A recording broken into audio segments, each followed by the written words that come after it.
Welcome, everyone, to The Difference Makers. It's the show that empowers you to wake up to your highest potential and make a bigger difference for achieving your goals and dreams. Hi, I'm Lynn Sanders, your host, and I'm so glad you're here. I want to invite you to regularly tune in as we share stories, tips, and strategies from guest experts to take your life to the next level. Today's topic is the journey from ordinary to extraordinary. Imagine, what if everyone believed they could live a life of their dreams, no matter where they came from or who they were? What if you knew that anything and everything is possible? What if the life you want is waiting on the other side of fear? Today, you're about to learn of a way to transform your life by someone who has done it. I'm excited to introduce you to Carrie West, a highly sought after speaker, workshop leader, author, filmmaker, entrepreneur, and in-demand facilitator. Carrie is the author of an inspiring new book, Memoir of an Ordinary Person, and her journey to an extraordinary life. Her story proves that it's not where you start, but how you choose to live your life that matters. To inspire us to go after our dreams, even in the midst of trauma, and live an extraordinary life, I'm delighted to welcome Carrie West. Welcome, Carrie. I don't know what to say. That was a brilliant introduction. Thank you. Hi, I'm so excited to be here. So excited to be here. I'm excited to have you. You told me a little bit of your story, and I got so excited. I went to the crowdfunding site and immediately contributed because I can't wait to read your book. Thank you. So tell us, what is your story? What propelled you to write Memoir of an Ordinary Person? Well, it's interesting because with people that I know today have no idea about my background. They have no idea about where I come from or who I was all those decades ago.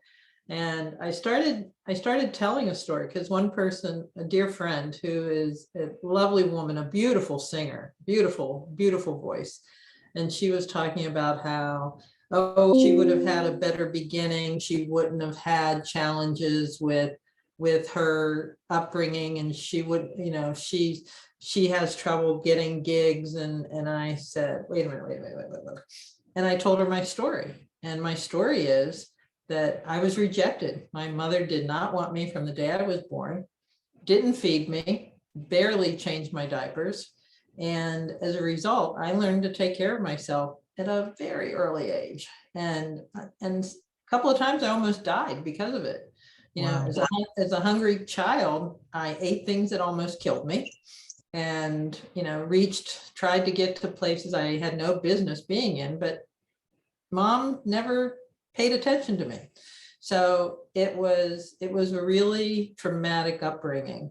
And so to be the person I am today, I have a beautiful, beautiful home in Santa Barbara, California. I am living with a phenomenal partner who has been such a support. And we have a crazy little dog that really owns the house. He's really the boss of us. And so Simon and I have built this amazing life together. But we both had our own journeys to get here before we could build our amazing life together. So, it sounds incredible to me that you were able to survive living in a situation without love, because, there's studies that babies die if they're not hugged. So yes. Tell us first a little more of your story before we get to the memoir writing. Sure. Why, what happened in your story, and how did you come to that realization that something was wrong and you needed help? What happened to you? It's so funny. You talk about needing a hug. They actually have a term for it. They call it touch starved. And I was so craving any kind of physical contact that even when my grandmother was not from this country. My parents were first generation Americans, and they didn't think hugging was a great thing. And when my grandmother would even come near me, she was older and she had this odor about her, but I didn't care because she at least would touch me. And it felt so good to have somebody want to put their arms around me. It was wonderful. Right. But the difference happened for me when my father died, when I was in my early 20s. And I knew at that point I would never be able to get his love. And I realized then that I was trying so hard, jumping through every hoop to get my parents' affection, to get their love, to get them to even pay attention to me. And it never happened. It never happened. And mom died a couple of years after dad. And I was so incredibly lost, because at that point, my whole mission was, what can I do to get their love? What can I do to get them to pay attention to me? And so when they were gone, I spiraled. I went even worse than I was. And I'll tell you said something really important, Lynn. There are times on this journey that I wondered how I made it. Right. That's what I'm wondering. What was the pivotal point that helped you get out of that darkness? My mother used to tell me that a child needs at least one person who totally loves them. You need at least someone. Did you find someone then who could help you get back up? It's funny. I didn't find that person until I was in my 40s. And I realized it was when I met Sue, I realized that there were people who tried along the way, but I was so shut down and in so much emotional pain that I didn't know how to let it in. I had a couple of teachers who wanted to help me, and I just, nope, I'm good. I'm fine. No worries. I don't need anything. Because I was so afraid to let that in. I had an emotional wall of pain to protect me. And I did. And so people tried, but it wasn't until I met Sue that I realized they did try. And Sue, bless her heart, she was so gentle with me. She would try. And when I put up the wall, she would just go back off, but then she'd try again. And now she's one of my dearest friends. I credit her in my book for being such a big force of the reason why I got here today. Wow. Well, so many people experience traumas in a variety of ways, and yours seems very extreme to me. So can you tell us what happened to make your journey from ordinary to extraordinary? What was the big reason behind that? The big thing was I knew if I didn't get help, I was going to repeat the mistakes my parents made and have children I didn't really want to have and live their life over and over again, because that's when I really paid attention. It's almost like I stepped out when dad died. I stepped out and I looked at my life as a stage on a play on a stage unfolding. And when I could look at that, I could start to see patterns that I was going to repeat what my mom and dad did and have children and have a family, because, in my age, if you didn't get married right out of high school and have kids, all my friends in high school, that's what they wanted. I want to be a husband. I want a husband. They'd write Mrs. So-and-so, Mrs. So-and-so, Mrs. So-and-so 100 times on their notebooks. And I never had that. I was terrified of boys. I was just terrified of them for other reasons that'll be in my book. But I never felt like I was like anybody in my class. I never looked for a husband, and all my mom wanted me to do was get married, get married. Even on her deathbed, she said to me, please get married, try it for 6 weeks, which I never understood. Why 6 weeks? Why not 5? Why not 8? 6 weeks, what was that? But so they were worried that I couldn't take care of myself. Sure. And you're probably hurting so much you wouldn't want to step into another relationship when you already were hurting. That's what I'm thinking. There was so much pain, so much emotional pain. And I had such a deep belief that I was so flawed. There must have been something so horrifically wrong with me that that's the only reason I could figure out as a child why my parents didn't want me. These larger than life people who I depended on for everything in a moment could shut off my life. And there was just something that I was determined to make it through. Your spirit.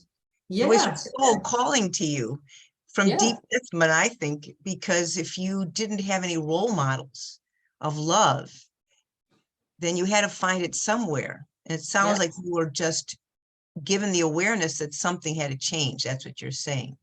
Well, interestingly enough, this is the interesting part. I got a lot of those role models from movies and from books. I love to read, and I would use the heroines of a story, and I love to read positive stories. I to this day don't like horror stories or anything like with violence in them. I just don't.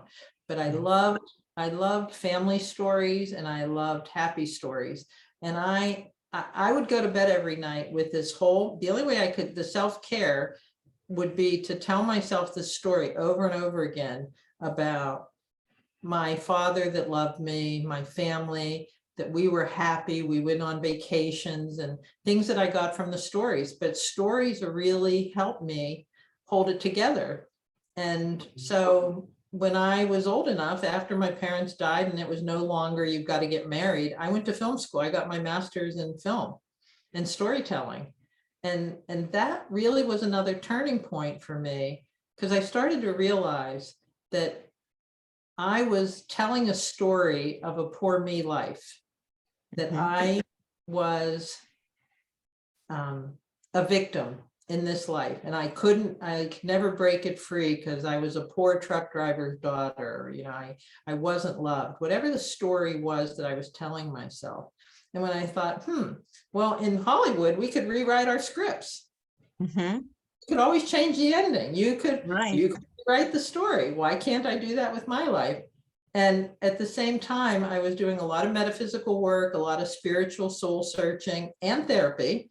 And a lot of the mentors I worked with said the same thing. You can rewrite your story. You don't have to be at sufferance for where you came from. Right. That's a very important point you just made.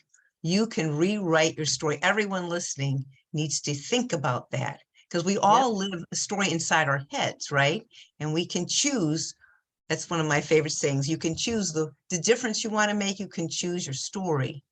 Yes. So what propelled you to write this book where you had to really uncover the hurts inside and share them with others? It's funny. I've heard a lot of people say this, but it's very true. Finally putting to paper all the stuff that went on in my childhood was cathartic.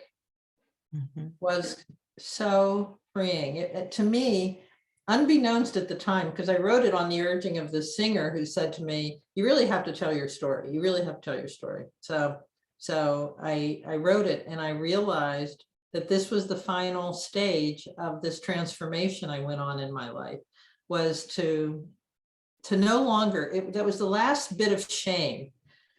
The last bit of shame was that I was holding on to a story because I didn't want anyone to know about my early childhood, my infancy.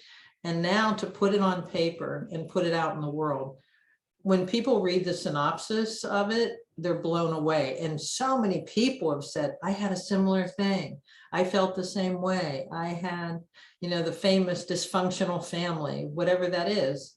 And they said, I've given them hope that they can get beyond it.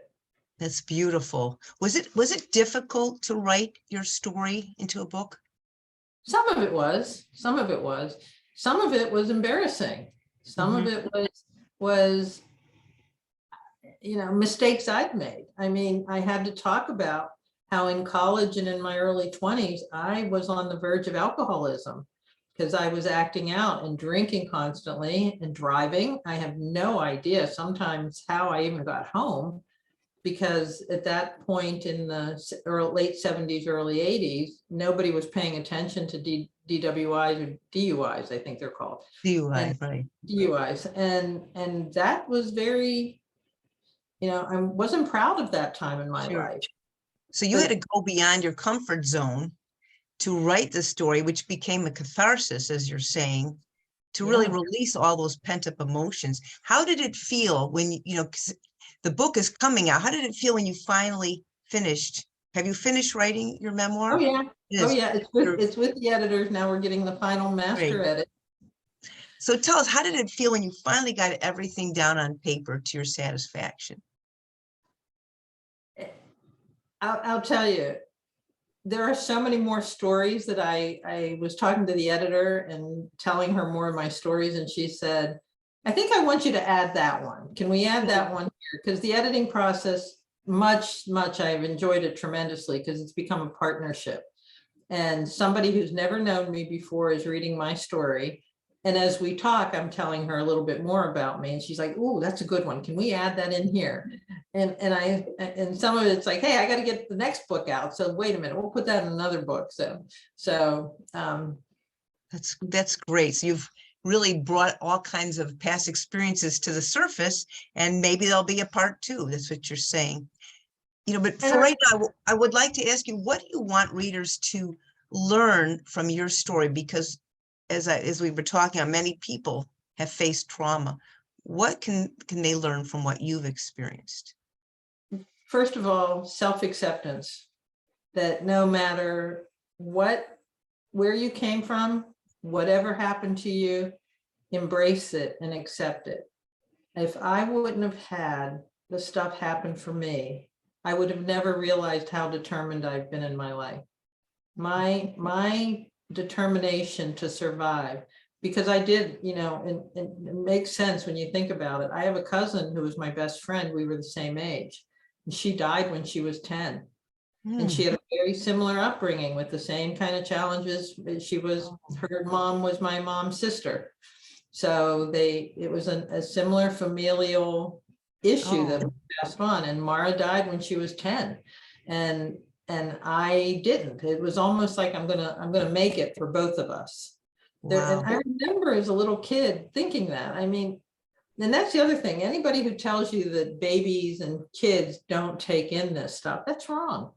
Babies and kids are sponges. They're absorbing everything around them. Sure.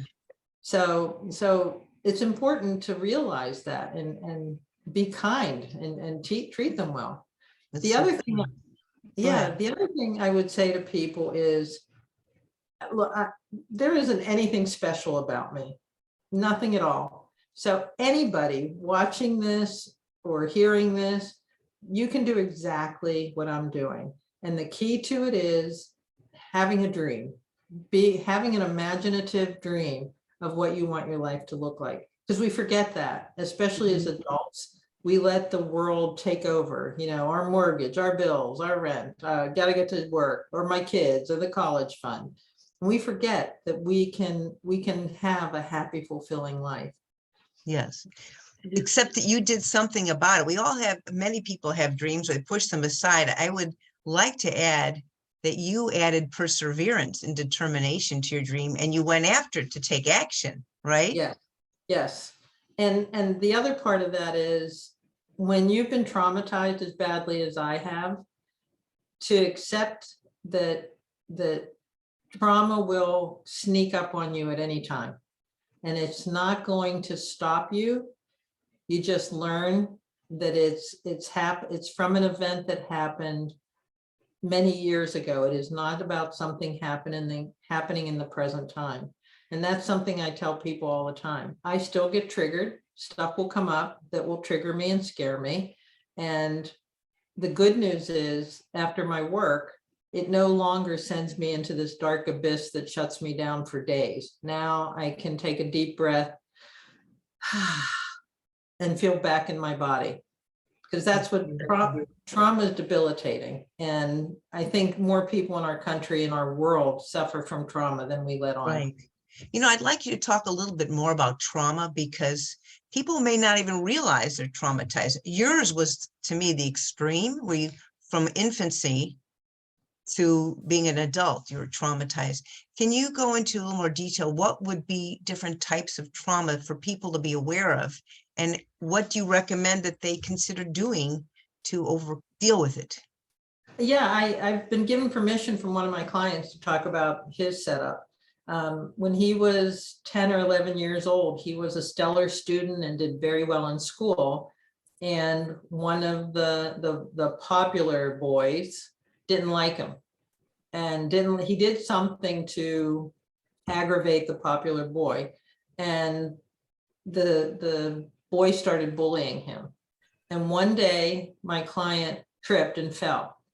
And everybody, this bully saw and started calling him Grace, and started a chant around the schoolroom and around school that they called him Grace. Hey, Grace, and made fun of him. This kid went from being a stellar student who loved school and did well to suffering, to being afraid to go to school, to not being happy. His grades went down, you know, all the traditional. He survived it all and became a great guy and had a wonderful career, job that he loved and was very successful at it. Was going to start looking for promotions and really making moves through his career. And then they brought in a new director at his company. Her name was Grace. Mm.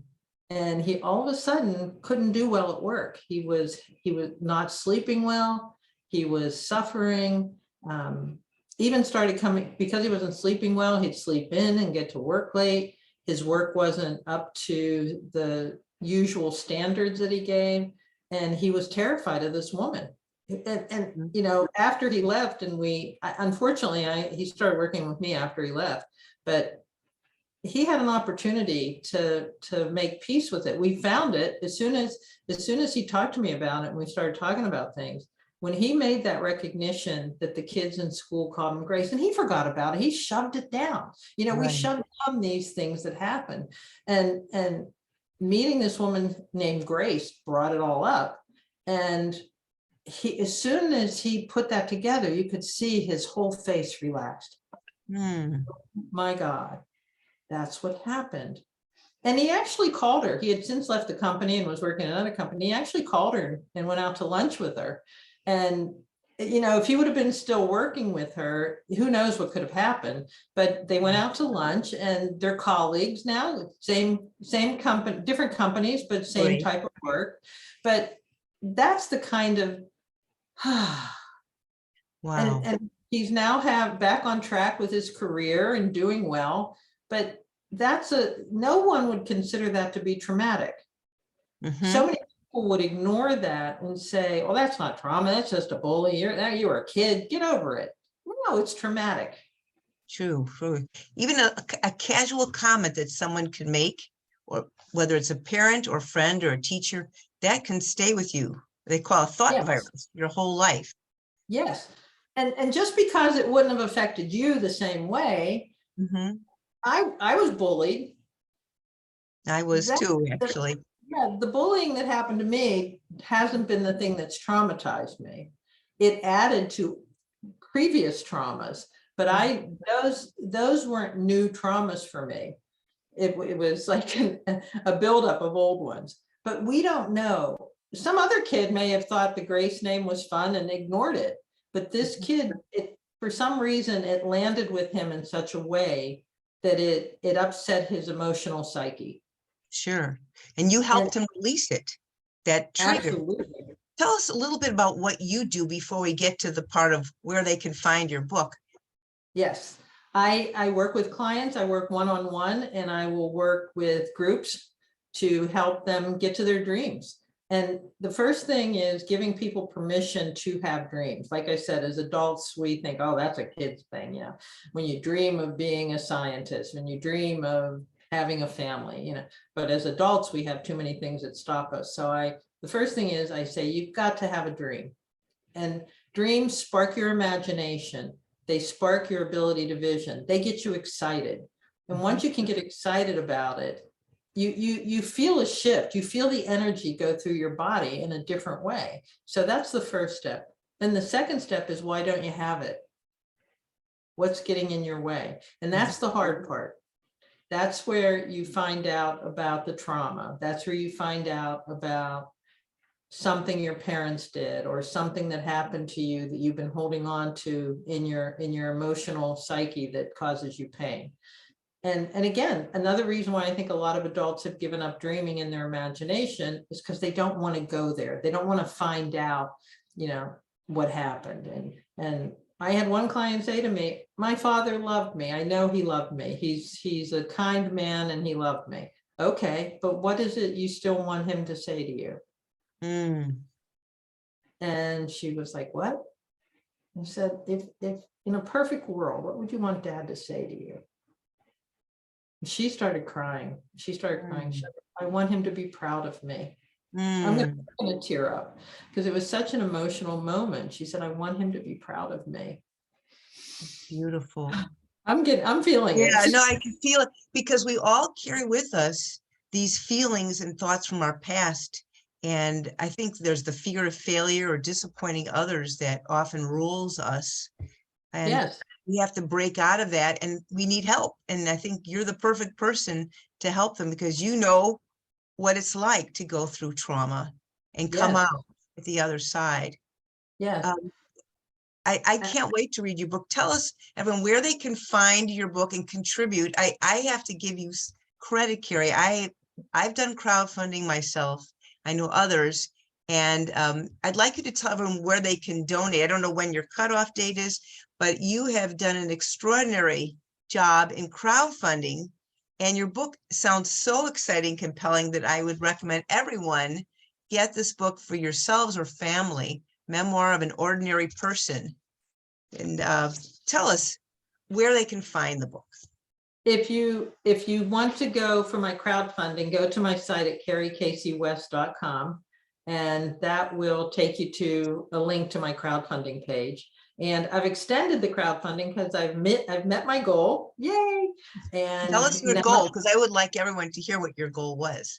I went after $20,000 and I am just like 20,500. So yay! And Great. now I'm going for the audiobook. So I'm going to raise it another, I think it's $5,000 that I'll need for the audiobook. So that's my next level. And there's more. I have I'm sending out press releases with the crowdfunding group, and we're looking to get on, we may be getting on a news broadcast to talk about how crowdfunding can help authors, how it's a really great way for authors to get out there. And honestly, there's a lot of things to consider, but I found some great help and support and got the word out. That was key, getting the word out to people. So it worked for me. That's so terrific, because so many authors, they go the traditional route and it takes a long time to even hear back, or you don't hear back from a publisher, and then they feel badly that they can't get published. Yes. So they don't even realize what they can do, which is what you Yeah, did. and there's a lot of help and support out there, and there's a lot of ways to have your book stand out so that people will see it. I've learned of so many great stories, and you know, I love to read and I love to buy the paperback book. You know, I love my Kindle, but I love my paperback books too. So I really encourage, if please come to my book, but I also have a reading list I'm going to be adding to my website of all the favorite books I have that helped me through these years of finding myself and becoming an extraordinary person. But I'd like to add one more thing if I can. Of course, I'm going to ask you a last question that I didn't tell you about. I always ask everyone, but go ahead, Okay. add your point. I want to say that being extraordinary doesn't mean that you're a famous fill in the blank, or you run a multi-billion-dollar organization or whatever. What is extraordinary for you? And extraordinary for me is exactly what I have: a beautiful home, a great relationship with a wonderful man, and our dog. That's my definition of extraordinary. And so when I talk about being extraordinary with people, I give them permission to define extraordinary for themselves.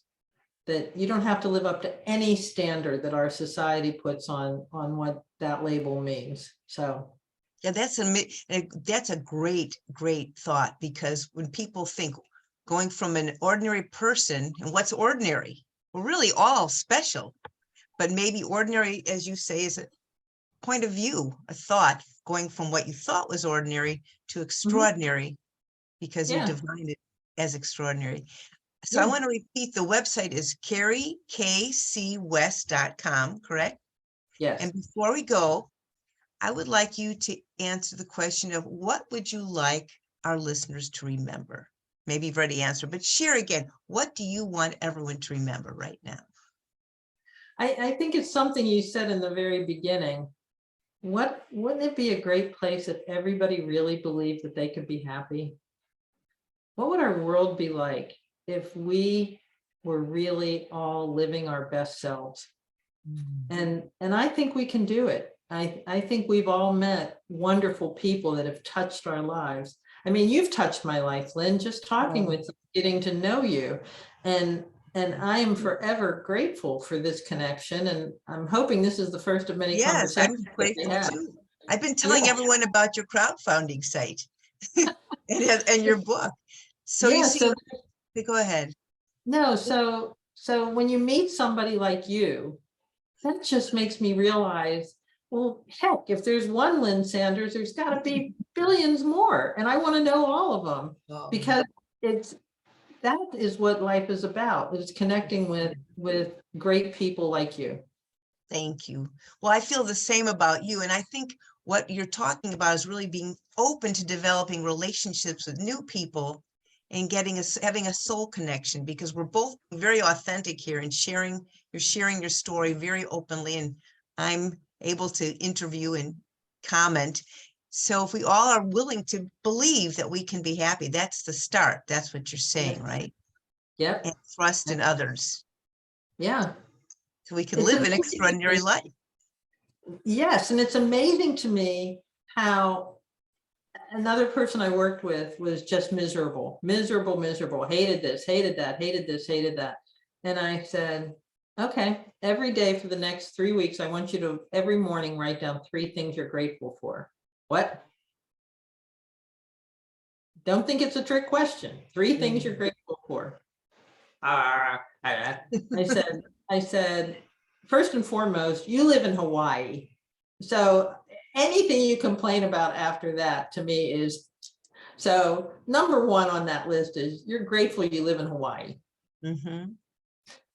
And now I've given you the first one, come up with 2 more. Oh, she grumbled. Well, within 2 weeks, she called me and said, okay, I've gotten the list up to 10. Wow. Good. And she said, I've been invited out to lunch with my coworkers. I've been going here. I've gone to movies with new friends. I said, okay. It's beautiful. Now we can start working and having you find your dreams. That's First, we got to. beautiful. What you focus on expands, right? So you focus on gratitude and you get more to be grateful for. Yep. Thank Gratitude you. is so powerful. Yes. So thank you, Carrie West, for sharing your insights and thoughts. And everyone, go over to carriekcwest.com and check out Carrie's website and her book. That's going to be a huge hit. I know it's going to be a bestseller. Thank you. It was delightful interviewing and getting to know you too, Carrie. Thank you for your time. Thank you, Lynn. I really appreciate this and the work that you're doing. My pleasure. And everyone out there, go ahead and listen to Carrie. Go after your dreams and know that you too can make a difference. Thank you.